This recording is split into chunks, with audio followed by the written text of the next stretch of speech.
আসাম পুলিচৰ ট্ৰেইনিং সময়ত হোলী খেলা কিছু দৃশ্য চাওঁ আহক।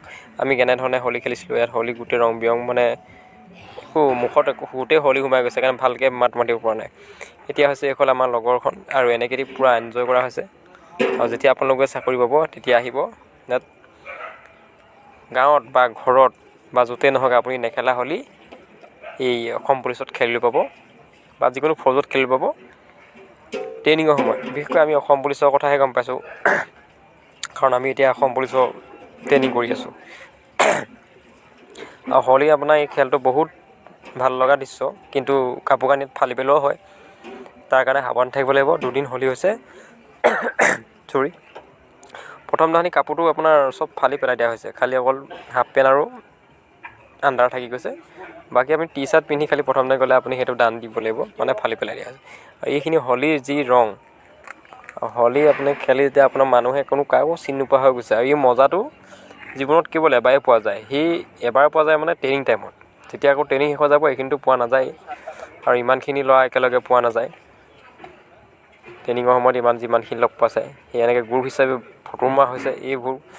আৰু মানে বিভিন্ন ৰকমৰ আনন্দ এটা ফূৰ্তি দুখৰ মাজতে, কাৰণ ট্ৰেইনিং সময়টো এটা বহুত কষ্টৰ সময় হয়।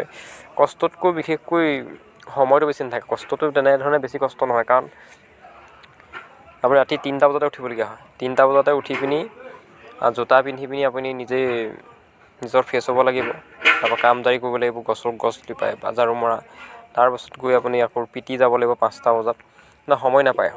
দিনৰ দিনটো আপুনি প্ৰেক্টিছ কৰিব লাগিব। মাজতে 5 মিনিট ব্ৰেক থাকে বা ব্ৰেকফাষ্টো তাতে হ'ব। ফিল্ডত যেতিয়া আপুনি এইখন ফিল্ডত যোৱা হয়, এইখন ফিল্ডতে প্ৰেক্টিছ হয়। এই ফিল্ডখনত যোৱাৰ লগে লগে আপুনি 5টা বজাৰ পৰা 12টা 30লৈকে আহিব নোৱাৰে। কেতিয়াবাতো আপোনাৰ 1টা বাজি যায়গৈ। সিমান টাইমলৈকে তাতে জোতা পিন্ধি থাকিব লাগিব। আৰু যিখিনি ল'ৰা ছোৱালী আহিম বুলি ভাবিছে অসম পুলিচত আহক, তেওঁলোকে এই আনন্দ কৰিব পাৰিব, কিন্তু এতিয়া কষ্টও আপোনালোকে কৰি থাকিব লাগিব। আৰু এই গ্ৰুপ হিচাপে থকা, গ্ৰুপ হিচাপে ফটো মৰা, ইমানখিনি ল'ৰা একেলগে কাম কৰা, হোলী খেলা, ৰং সনা, এই মজাটো যেতিয়া আহিব তেতিয়া ইয়াতহে পাব।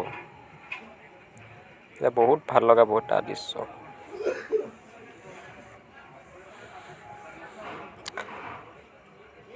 আৰু সময় মানে অসম পুলিচত তেনেকুৱা আপুনি যেতিয়া 1টা বজাত আপোনাৰ আহি যাব, ব্ৰেকফাষ্টটো 8টা বজাতে হৈ যায়। তাৰপিছত আহি আপুনি যেতিয়া 1টা বজাত আপোনাৰ যেতিয়া শেষ হ'ব, বাকীবিলাক আপোনাৰ পিৰিয়ড শেষ হোৱাৰ পিছত আপুনি মাত্ৰ সেইখিনি 1 ঘণ্টা সময় পাব বা আধা ঘণ্টা সময় পাব।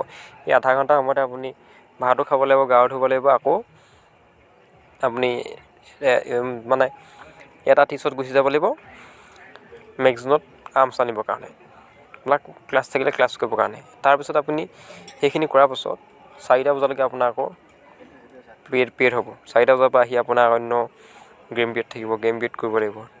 তাৰপাছতে আপোনাৰ আকৌ আৰু অন্য কিছুমান কাম থাকি যায়। বহুত কাম আছে, যেতিয়া আহি যাব তেতিয়া গম পাই যাব।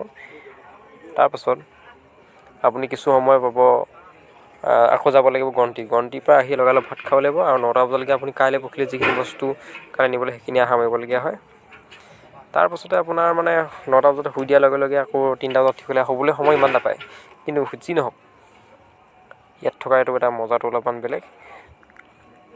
যিসকলে প্ৰেক্টিছটো কৰি আছে ভালকৈ প্ৰেক্টিছ কৰিব। তাৰ পৰা আহি মেলি এনেকৈ পানী ইমানখিনি মানুহ একেলগে গা ধোৱা আছে নিশ্চয় দেখা পাইছে। সেইটো পৰিৱেশটো মানে যেতিয়া ইয়াত আহিব তাত পাব। কিন্তু এতিয়া আমাৰ কিছুমান ৰিক্ৰুইটৰ বা আৰ্চিবিলাকৰ বেয়াও লাগি থাকে। যেতিয়া শেষ হ'ব কিন্তু এইখিনি স্মৃতি সদায় মনত থাকি যাব। কাৰণ ইমান মানুহ একেলগে এনে এটা জেগাত গা ধোৱা বা একেলগে খোৱা এইখিনি বস্তু বেলেগত পোৱা নাযায়।